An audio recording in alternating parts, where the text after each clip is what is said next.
And this is something that people don't really want to think about for obvious reasons, not coming home, the paycheck stopping. But this really speaks to making sure that if one spouse, particularly the higher earner, but in most cases these days we have two income earners in a household, making sure that if one of those spouses doesn't come home, that nothing changes for everybody else. And I think a lot of people think of this in a tunnel. They think, okay, if I paid off the house, I paid off the debt, they make a decent living, they'd be fine.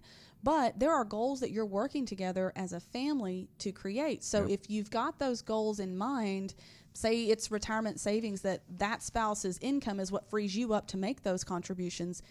If their income's not there, even if the things are paid off, you now have all those other responsibilities you're filling in. So it has to be thought of more holistically, we feel like. Yeah, and what we're ultimately shooting for is financial independence, right? That's what our clients really, really desire.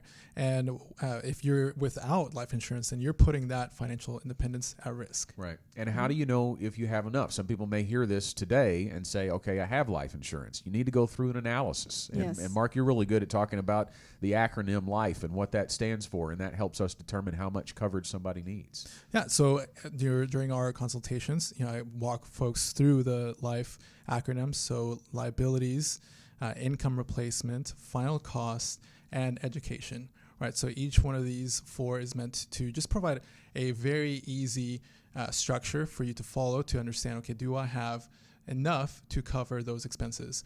And actually, these first two topics that we're talking about, these first two mistakes, frivolous spending and life insurance, are both some big topics that we cover in MoneyWorks. So I'm pretty excited about being able to help folks just have these conversations, right? Because if you're not having this conversation, it could be pretty costly. Yes. So I'm really excited about talking to folks and getting that awareness up, so that again we're preventing these mistakes. And I would also point out that if you think about the life insurance, I mean, obviously insurance companies make money because most of the time they get those premiums and they never have to pay out the death benefits. But you and I both had personal experience with how that it looks on the other side of things. You had it recently with one of your clients. Yes.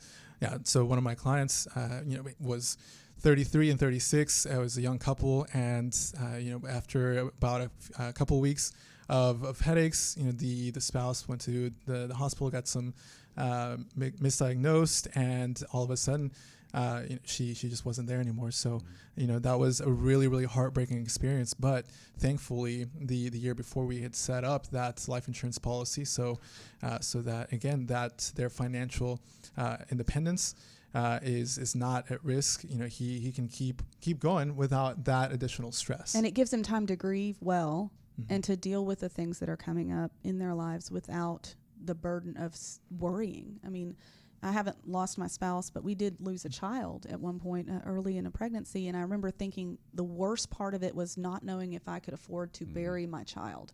And when you think about the cost of even just a funeral, a lot of people are extremely underinsured because they're relying purely on an employer plan. And if you switch jobs, you might have a gap of coverage. So it's really important to at least have that conversation.